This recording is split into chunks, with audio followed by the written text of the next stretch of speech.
I don't think we should think of enormous wealth. I think we should think of something much more modest. Her apparent means, her name with no connection to a man, and her freedom to travel around Galilee start to build a picture of the real Mary Magdalene. My assumption is that she's a widow. Usually when you have, in this culture, women moving somewhat independently and with a certain amount of goods, it's usually a widow. The remaining 7 words of her biography provide a faint glimpse of how Mary met Jesus. From whom 7 demons had gone out.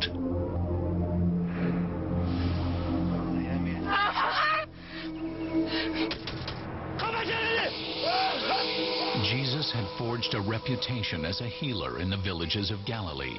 But in a world where people believed disease came from sin or from demonic possession, healing was nothing we would recognize as medicine. In the world of Jesus, there is rather a fine line between performing an exorcism and performing a healing. A disease over against being filled with a demonic kind of force is a very subtle kind of difference as well. In the 6th century, Pope Gregory linked Mary's 7 demons to the 7 deadly sins. This provided fuel later on for an idea that she was a prostitute. A woman who is possessed, of course, is immediately associated with sexual irregularity. In the 1st century, possession was simply a sign of sickness. We would probably think about an individual who had some psychological problems, a neurosis, maybe somebody who was depressed, somebody who didn't feel as if he or she was whole. Jesus probably called on the name of God and demanded that the demons leave Mary, as he did in other exorcisms in the New Testament. The patient has to believe that something is going to happen.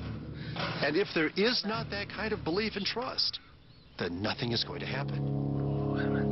This moment may have been the beginning of a deep bond of trust between Jesus and Mary. There's a tendency to want to think, well, what does that have to do about Jesus and Mary's relationship?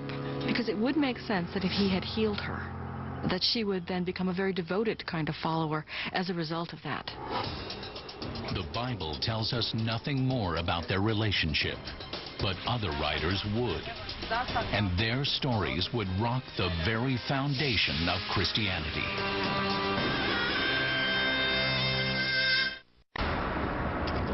In December 1945, 2 farmers near Luxor in Egypt were digging for fertilizer outside their village of Nag Hammadi. Muhammad Ali of the Al-Saman clan, with some of his relatives, were looking for a natural kind of fertilizer called sabach at the foot of a cliff called the Jabal al-Tarif. And they hit something that was kind of hard. They had found an ancient ceramic urn, and it was still sealed. At first, they were frightened that breaking it open might release evil spirits. He heard stories about a jinn, or spirits, that might be released from the jar and could haunt you the rest of your life. But seduced by the lure of treasure, Muhammad smashed open the jar. Inside, he found 13 leather-bound papyrus books. Here were no fewer than 52 early Christian texts, or codices, written in Coptic, the language of Egyptian Christians. Inside the codices, which were found at Nag Hammadi, were a variety of different early Christian texts. The Gospel of Thomas, the Secret Book of Revelation of John, a wide range of literature that is giving to us alternative voices of what early Christianity was like. By the 5th century, the Roman Catholic Church had defined the New Testament. Most of the rest of Christian literature was deemed heretical and ordered destroyed. Thanks to an Egyptian farmer, books that the early church fathers had banned were back in circulation. The reason that the Nag Hammadi codices are so important is that they reveal an alternative strand of Christianity. a striving for wisdom, and a living out your life according to that enlightenment. This approach to Christianity is called Gnostic, meaning about wisdom. And in this newly discovered 4th century collection was a biblical bombshell. Among the documents were the Gospel of Thomas, which is a collection of sayings of Jesus, 114 of them. Some of these sayings appear in the New Testament Gospels. For many of the first will be last. But many more are new, even strange. Split a piece of wood, I am there. Lucky is the lion that the human will eat, so that the lion becomes human. The Gospel of Thomas provides us with concrete evidence that early Christians did produce collections of the sayings of Jesus that included no reference to death and resurrection or to his birth or to miracle stories. Archaeologists have found small fragments of Thomas's Gospel dating back to the early 3rd century. And it could be even older. While the copy that was found in Egypt of Thomas dates to the 4th century, it may be that the Gospel of Thomas was originally written in the 2nd century, or some have suggested even earlier in the late 1st century. If Thomas is that old, some of it might be actual words spoken by Jesus. And one particular line of the Gospel stands out. Verse 61 speaks of Jesus dining alone with a woman called Salome. In the Gospel of Thomas, Salome looks up and sees Jesus and says to him, "Hey, mister, who do you think you are?" Salome said, "Who are you, mister? You have climbed onto my couch and eaten from my table." And then Jesus responds, and Salome says, "I am your disciple." It is remarkable because they are reclining on couches together. It is also remarkable because Salome is a disciple of Jesus, a part of that kind of inner circle. Being alone with an unmarried woman would have been scandalous. I think for Jesus to have relationships with women in terms of teacher-student would have been highly unusual, not only within Judaism, but in the whole broader Mediterranean world. It was not typical for men to be instructing women in such an intimate way. The Gospel of Thomas confirmed what many had suspected from reading the New Testament, that Jesus' interactions with women were radical. To have a mixed group of men and women following an itinerant preacher, I wouldn't say that it's completely unique, but in a village situation like that, it's very unusual, I think. Jesus' band of travelers would have raised eyebrows around rural Galilee. But when they looked for refuge at night, raised eyebrows may have turned into open outrage.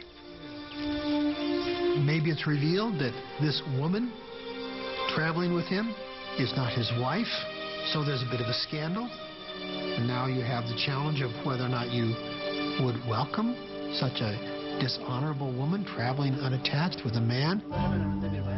But the presence of women would have helped Jesus' group gain trust. May have been part of the strategy of Jesus. If a group that was only men came into a village or town, the villagers, the townspeople might be very suspicious. But if there are women with those men, then it no longer looks like a threatening group. Traveling as a mixed group also reflected Jesus' desire to change the social order.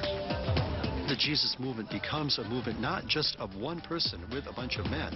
Then it becomes a kind of a new family of people that are creating a new kind of order of life together.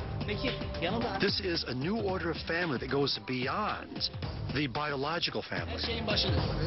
The Gospel of Thomas drives the point home that if they obeyed God, Jesus' followers would become his family. He said to them, "Those here who do what my Father wants are my brothers and my mother." But this wasn't the only surprise in the books of Nag Hammadi. there was new evidence here about Jesus' relationship with Mary Magdalene. The companion of the Savior is Mary Magdalene. He loved her more than all the disciples. The Gospel of Philip claimed that Mary Magdalene had a special, even intimate relationship with Jesus. But the words that followed were even more surprising.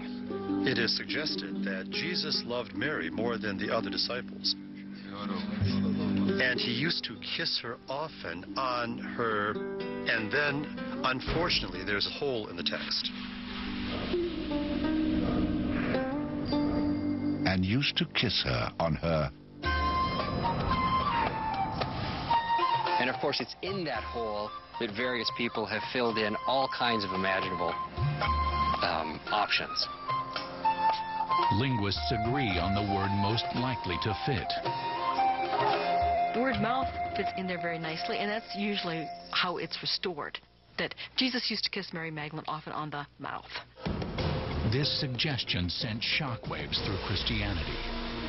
For a man to kiss a woman who's not his wife or mother or something like that, in traditional Judaism is actually forbidden. The idea that Jesus and Mary were married is at the center of the plot of one of the most popular books about Jesus after the Bible, the Da Vinci Code. But it is not clear that the Gospel of Philip actually meant this kiss to be romantic. You have to keep in mind that in the Mediterranean world and in the Middle East, that a kiss between two people shows camaraderie and friendship and appreciation. And we don't have to read something sexually into this. When Judas kissed Jesus on the night of his arrest, the Gospel writers treat it as a regular greeting. Kissing may even have been incorporated into early church ritual. Greet one another with a holy kiss. All the churches of Christ greet you. And a careful reading of Philip's Gospel shows the kiss might be only symbolic. In this text, in the Gospel of Philip, it talks about kissing as a kind of intimate way of communicating teaching, of communicating and understanding the teaching of Jesus. So it may have meant a very deep, spiritual, perhaps even mystical understanding of Jesus' teachings. Most scholars don't believe the Gospel of Philip is older than the 3rd century, or that it is even historically accurate. It is evidence, however, that a tradition of intimacy between Jesus and Mary survived for centuries after they died. But the deserts of Egypt held another secret about Mary, a gospel that the Catholic Church feared even more than the kiss, one that showed Mary as the leader of early Christianity.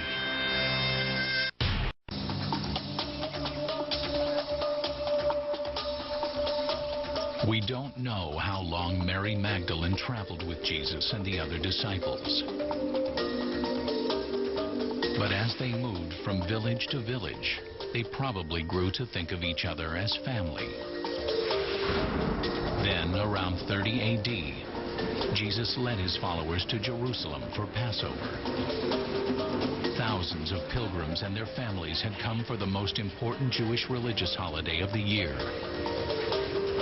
But Jesus' family was about to be torn apart. Jesus staged a series of public demonstrations against the authorities. He wanted everyone to hear his message of social equality. You take your message to the center of authority. If you're going to risk your life, you want the people at the very top of the power system to be responsible for that, because it makes much more of a statement. One night, after just a few days in the Holy City, men came to arrest Jesus. And the following morning, they crucified him. I think that the Romans were convinced that Jesus wanted to foment a violent revolution. They were going to get rid of this guy. His male followers had deserted him. In the Gospel of Mark, The men are running for their lives, and they're out of the story. All of them deserted him and fled. As friends and relatives of a convicted criminal, they would have possibly been under threat by the Romans. But the Gospels all say that Mary Magdalene stayed with him right to the end. There were also women, Mary Magdalene and Mary the mother, and Salome.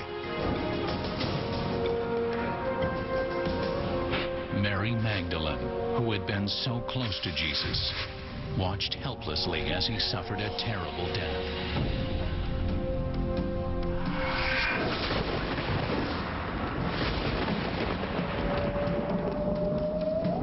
Four Gospels say that on Sunday morning, Mary Magdalene and the other women went to Jesus' place of burial to anoint his body. They found the stone no longer blocked the tomb, and that Jesus' body was gone. The Gospels all list Mary first among the women. We can gauge something of the importance of Mary Magdalene by the fact that in lists of women disciples, she's always first. But in the Gospel of John, Mary Magdalene alone then had a startling vision.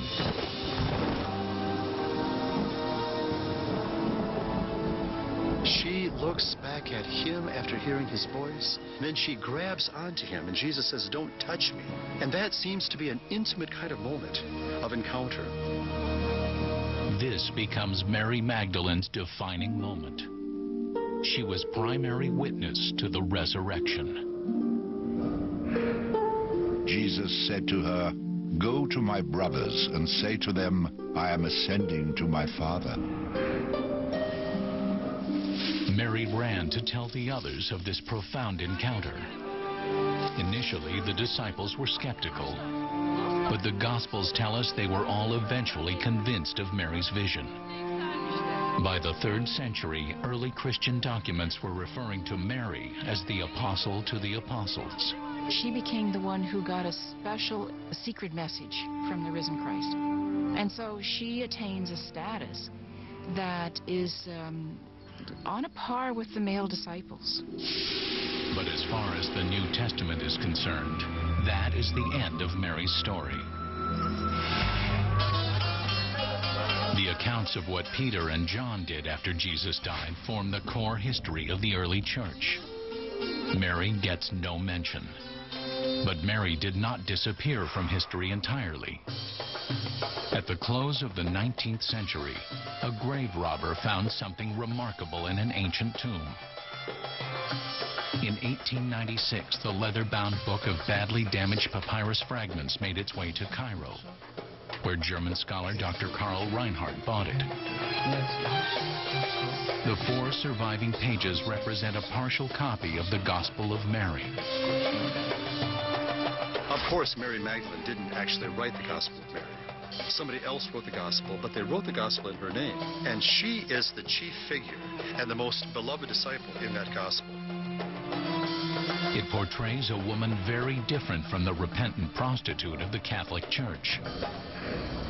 Surely the Savior knows her very well. That is why he loved her more than us. It confirms what we had thought from some other sources as well, that Mary Magdalene had this special place in the early church. No one knows when the Gospel of Mary was written, but archaeologists found tiny fragments of an earlier copy in a 3rd century trash heap in Egypt. Scholars generally